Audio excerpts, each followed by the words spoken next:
حضرت سیدنا عثمان پاک رضی اللہ تعالی عنہ کی نیاز شریف کا اہتمام کون بزرگان دین کس طریقے سے کرتے تھے، اس کی تھوڑی سی وضاحت میں آپ کے سامنے پیش کروں گا۔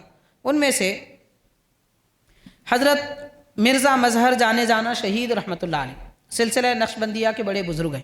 تو حضرت مرزا مظہر جانے جانا شہید رحمۃ اللہ علیہ ارشاد فرماتے ہیں، میں نے ایک مرتبہ خواب میں دیکھا کہ ایک بڑے صحرا میں، کھلے میدان میں ایک بڑا چبوترا ہے، اور اس چبوترے پر بہت سارے اولیاء کرام مراقبہ کیے ہوئے حلقہ بنائے ہوئے بیٹھے ہیں، اطراف سے گول بیٹھے ہوئے ہیں اور مراقبے میں۔ مراقبہ مطلب اللہ تعالیٰ کے ذکر میں اپنے دل کو لگائے ہوئے بیٹھے ہیں، سر جھکائے ہوئے۔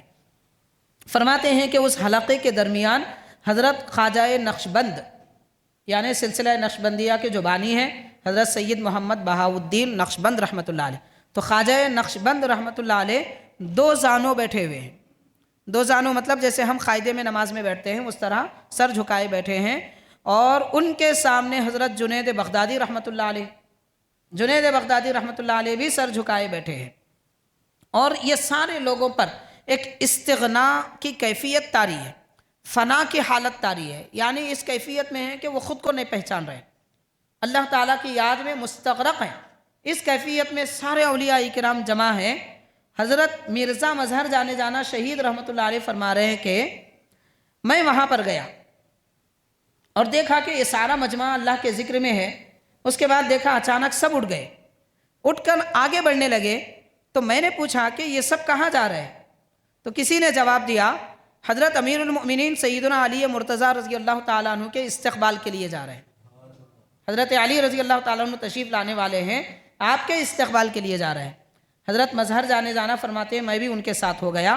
کچھ آگے بڑھنے کے بعد دیکھا کہ حضرت علی رضی اللہ تعالیٰ عنہ تشریف لا رہے ہیں، اور آپ نے ایک ایسے آدمی کا ہاتھ بکمال تواضع تھامے ہوا تھا، یعنی شفقت کے طور پر ایک آدمی کا ہاتھ آپ نے تھامے ہوئے ہیں، اور ان کی کیفیت یہ ہے کہ وہ ایک ٹاٹ جس کو گدڑی کہتے ہیں، ایک ٹاٹ اوڑے ہوئے ہیں سارے بدن پر، اور ان کے بدن پر ہاتھ وغیرہ پر بہت زیادہ بال ہیں، ان کے قدموں کے اوپر بھی، ٹخنے کے اوپر بھی زیادہ بال نظر آ رہے ہیں، اور ان کے پاؤں میں چپل نہیں ہے، ننگے پاؤں۔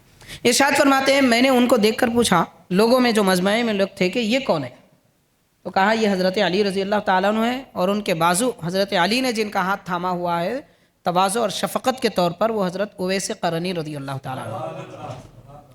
اس کے بعد حضرت علی رضی اللہ تعالیٰ عنہ تشریف لائے اور سارے لوگوں سے فرما دیا کہ چلو ہم سب ساتھ چلتے ہیں، سب ساتھ چلتے ہیں۔ ایک کمرے میں داخل ہوئے، ایک حجرہ تھا، نہایت منور نورانی حجرہ تھا۔ تو میں نے لوگوں سے پوچھا کہ اب یہ کہاں ہم آ چکے ہیں، کہاں جا رہے ہیں؟ تو پھر آواز آئی، کہنے والے نے کہا کہ آج حضرت غوث الثقلین پیران پیر رضی اللہ تعالیٰ عنہ کا عرس ہے، اس کی تقریبات میں شرکت کے لیے ہم سب جا رہے ہیں۔ تو اب غور کیا جائے، یہ جو بزرگ ہیں حضرت مرزا مظہر جانے جانا رحمۃ اللہ علیہ، یہ خواب میں دیکھ رہے ہیں، خواب میں دیکھ رہے ہیں بزرگان دین کا مجمع ہے، اور وہ سارے اولیاء کرام حضرت علی رضی اللہ تعالیٰ عنہ، ایسے قرنی رضی اللہ تعالیٰ عنہ حضرت غوث پاک کے عرس میں شرکت کے لیے، انتظامات میں شرکت کے لیے تشریف لے جا رہے ہیں۔ تو حاضرین، یہ جو واقعہ خواب کا جو پیش آیا ہے یہ تقریباً 250 سال سے 300 سال پہلے کا ہے۔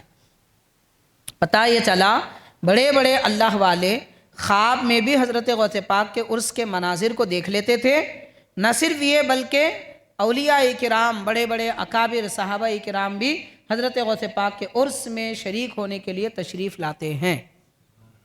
آج کا دن 11ویں شریف کا دن ہے، حضرت غوث پاک کے عرس پاک کا دن ہے۔ تو یہ اہتمام قدیم زمانے سے کیا جا رہا ہے، اور یہ جو واقعہ آپ نے سنا ہے، مولوی صاحب کہیں سے چرا کے نہیں بول رہے یا بنا کے نہیں بول رہے، کوئی کسی سے سن کے نہیں بول رہے، کسی بھی بات کا ایک پروف ہونا چاہیے۔ من گھڑت قصے ادھر کی ادھر کی باتیں سنا دی، ہم سن کے خوش ہو گئے، ایسی بات نہیں ہے۔ دین ایسا نہیں چلتا، دین میں ہر بات کا کوئی پروف ہوتا ہے، کوئی ثبوت ہوتا ہے۔ تو قریب حضرت مظہر جانے جانا رحمۃ اللہ علیہ کے ملفوظات، آپ کی زندگی کے حالات آپ نے جو فرمایا وہ لکھی گئی ایک کتاب ہے، اس کا نام ہے مقامات مظہری۔ یہ کتاب تقریباً 250 سال پہلے لکھی گئی ہے۔ تو مقامات مظہری جو حضرت کی سیرت پر لکھی گئی کتاب ہے، اس کے صفحہ نمبر 122 میں 11ویں شریف کا یہ واقعہ منقول ہے۔ حضرین کرام، اولیاء کرام اس طریقے سے 11ویں شریف کا اہتمام کیا کرتے تھے۔